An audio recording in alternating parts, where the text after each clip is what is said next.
So this says on here, should core groups be co-ed or gender segregated? Is that on your list as well? So you can see the reasons that are listed on here. While both have merit, the most successful groups are the gender segregated, men's and women's groups. Issues of self-concept, past problems, sexual, and other intimate issues are of great concern to the single college student. So if that's the case, it's like, why would we do a mixed core group? So that's why we do it the way we do it. The co-ed groups have proven to be too inhibiting and require such great maturity that they have a higher possibility of disbanding. The segregated groups seem to enhance commitment and reduce game playing. I like the last line because it's kind of true too. So a note of observation, the majority of students truly prefer segregated groups. Although traditionally it's harder for men to be open and committed to other men, it is a necessary step for depth of relationship for college males.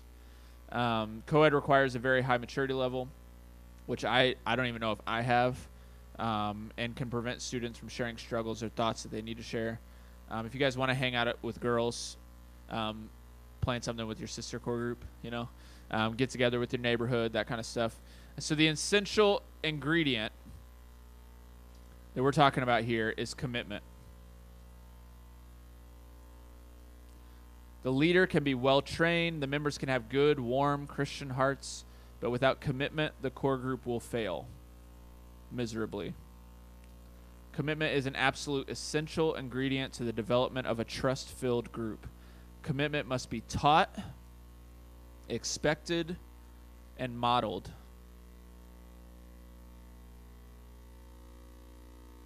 So not only do I teach commitment to you guys, I expect it from you guys. I don't do that in a domineering way. I'm talking to you guys as leaders. I expect commitment from you.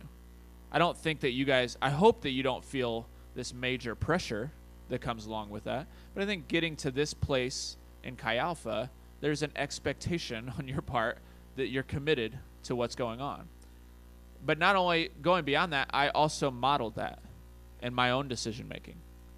What I decide to do with my friends. My family all lives in Indy, okay?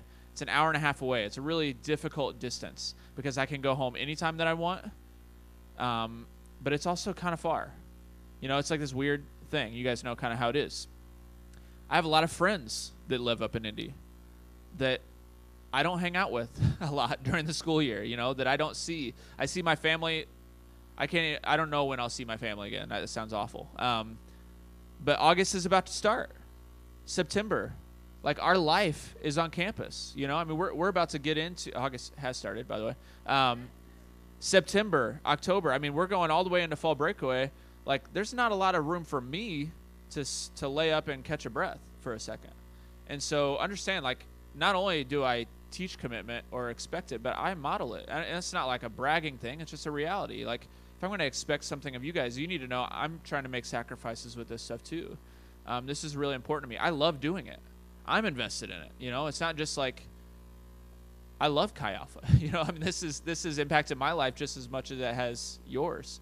But anyway, so commitment is really important. So you talk about commitment the first night, the very, very first night you talk about commitment. So there's Bible studies on commitment for you to do the first night. Expected, so you follow up with students that don't show up to core group.